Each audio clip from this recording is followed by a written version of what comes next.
एक स्टूडेंट्स का माइंडसेट कैसा होना चाहिए? कूल और फोकस्ड। हाय नमस्कार, मेरा नाम शिवम राजपूत और मैं आप सभी का काउंसलर शिवम में स्वागत करता हूं।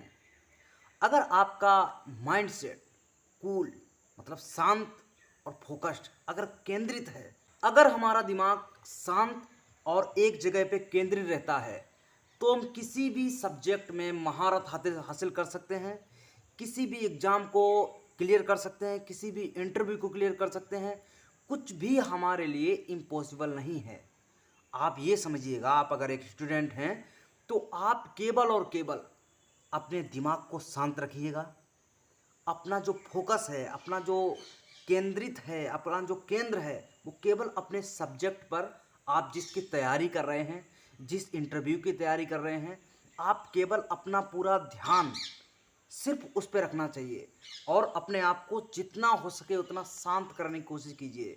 क्योंकि आप जितने ज़्यादा शांत रहेंगे, आपका दिमाग उतनी ही तेज़ी से काम करेगा, उतने ही बेहतर आपको रिजल्ट देगा। क्योंकि बहुत सारे लोग होते हैं, वो सोचते हैं कि दिमाग को जितना ज़्यादा हम दौड़ाने की कोशिश करेंगे उतना ज़्यादा ये बेहतर रिजल्ट देगा। बल्कि इसका उल्टा होता है। जो ज़्यादा सोचते रहते हैं वो कभी भी किसी भी चीज़ में सफल नहीं हो पाते। और कभी भी वो सफल इसलिए नहीं हो पाते क्योंकि उनका दिमाग जो है हर वक्त दौड़ता रहता है। क्योंकि दिमाग को भी स्थिर और स्थिरता चाहिए। दिमाग अगर स्थिर रहेगा तो आप कुछ भी हासिल कर सकते हैं, किसी भी इंटरव्यू को क्लियर कर सकते हैं, किसी भी चीज़ को हासिल कर सकते हैं। लोग आईआईटी की तैयारी करते हैं, आईएएस की तैयारी करते हैं और भी बड़े बड़े एग्ज़ाम होते हैं उनकी तैयारी करते हैं। और वो सबसे ज़्यादा आपको कूल मिलेंगे, एकदम शांत मिलेंगे और वो अपनी एक जगह पे केंद्रित रहते हैं।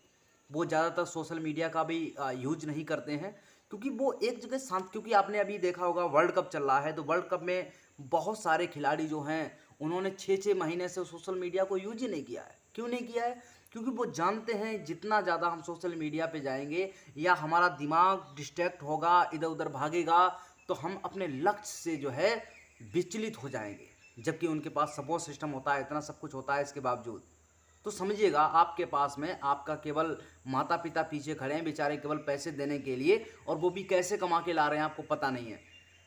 बहुत ही दिक्कत और मशक्कत से कमा लाते हैं, आपको पता ही नहीं क्योंकि आप बाहर रह रहे हो। आप केवल ये समझ रहे हो कि वो कहीं से भी ला के दे रहे हैं, बहुत आसानी से ला के दे रहे हैं। आप उनकी मेहनत और मशक्कत की कमाई को ऐसे ही वेस्ट नहीं कर सकते। आपको उनके लिए मेहनत करनी है, उन माँ बाप के लिए मेहनत करनी है, उस परिवारजनों के लिए मेहनत करनी है जो आपके लिए इतना सब कुछ कर रहे हैं। तो इसलिए अपना जो माइंड सेट है आपका, उसको आपको एक जगह पे फोकस बनाए रखना है, एक जगह पे केंद्रित, और जितना हो सके उतना शांत रहिएगा। आपके रिजल्ट आपके फेवर में जाना स्टार्ट हो जाएंगे। आप जिसकी भी तैयारी कर रहे हो उसमें आपको सफलता मिलनी स्टार्ट हो जाएगी। ये इसका मूल मंत्र है। आपने एक मूवी देखी होगी, थ्री इडियट। उसमें जो आमिर खान है वो बहुत ही ज़्यादा रिलैक्स, बहुत ही ज़्यादा एकदम चुलबुला टाइप का होता है। वो क्या करता है, वो केवल उसमें एक गाना है all is well, all is well, वो यही कहता रहता है ऑल इज वेल। वो डायलॉग भी है all is well, all is well. उसका मतलब केवल एक ही है कि जो हो रहा है उसकी टेंशन मत लो, बस उसका जो रिजल्ट है उस पर फोकस करो कि ये कैसे बेहतर हो सकता है, यहाँ से हम क्या ले सकते हैं। उन्होंने क्या किया, किसी भी क्लास में जाकर के और कुछ भी सीख रहे हैं और आखिर में देखा आपने क्या बन जाते हैं, तो सबसे बड़े, दुनिया के सबसे बड़े फुनसुक वांगडू करके एक बहुत बड़े साइंटिस्ट बन जाते हैं, जिसके पीछे कंपनियां भागती हैं, जिसके पीछे जो है बड़े बड़े लोग भागते हैं। वो ऐसा क्यों? क्योंकि टैलेंट का हर व्यक्ति दीवाना है। अगर आपके अंदर टैलेंट है तो लोग आपको अपने पलकों पे बिठाएंगे और आपको अपने कंधे पे उठा करके लेके जाएंगे सक्सेस के शिखर तक। अगर नहीं टैलेंट है तो आपको कोई भी पूछने वाला नहीं है। हमारे गुरुजी थे, वो हर वक्त बोलते रहते थे, रूप यवन संपन्ना विशाल कुल संभवा विद्याहीना ना शोभन्ते निर्गंधा एम किंसुका। मतलब एक किंसुक का पेड़ होता है, उसमें सुर्ख गुलाबी फूल लगता है, मगर दूर से लोग उसको जब देखते हैं तो ऐसा लगता है कि ये शायद कहीं मुझे छूने को मिल जाता, कहीं मेरे हाथ में आ जाता, इतना खूबसूरत फूल होता है। मगर जब उसको चिड़िया काट के डाल देती है नीचे, तो कोई भी उसको उठाता तक नहीं है, लोग पैरों से कुचलते हुए चले जाते हैं। इसका रीज़न क्या है? क्योंकि दूर से वो सुंदर दिख रहा है, उसके अंदर ना ही कोई जो है दुर्गंध है और ना ही कोई सुगंध है। इसलिए और आपने देखा चार पंखुड़ी होती हैं और उसके बेला के फूल में, मगर उसको लोग कान में घुसेड़ के घूमते हैं, क्यों? उसका सबसे बड़ा एक रीज़न है क्योंकि उसमें जो है सुगंध है, उसमें कोई ना कोई गुण है। इसलिए बेवकूफ़ बन कर के ऐसे पीछे बैठ कर के कोई फ़ायदा नहीं होने वाला। कुछ ना कुछ अपने अंदर गुण को ऐड कीजिए आप, तब आप ज़िंदगी में सफल हो पाओगे। इसलिए कभी भी टेंशन मत लीजिए, रिलैक्स रहिए और अपने माइंड, जो आपका माइंड सेट है, इसको एक जगह पे केंद्रित कीजिए, शांत रहिए। आप किसी भी सब्जेक्ट की तैयारी कर रहे हैं, उस सब्जेक्ट की तैयारी में आपको पूरी पूरी सफलता मिलेगी। और जितना शांत, क्योंकि आप मेडिटेशन का भी यूज कर सकते हैं। अगर आप जो है, अगर सही तरीके से शांत नहीं हो पा रहे हैं, आपका दिमाग जो है बार बार इधर उधर दौड़ रहा है, तो आप मेडिटेशन कीजिए। मेडिटेशन के बहुत सारे वीडियोस पड़े हुए हैं यूट्यूब पे, बहुत सारी इन्फॉर्मेशन आपको मिल जाएगी।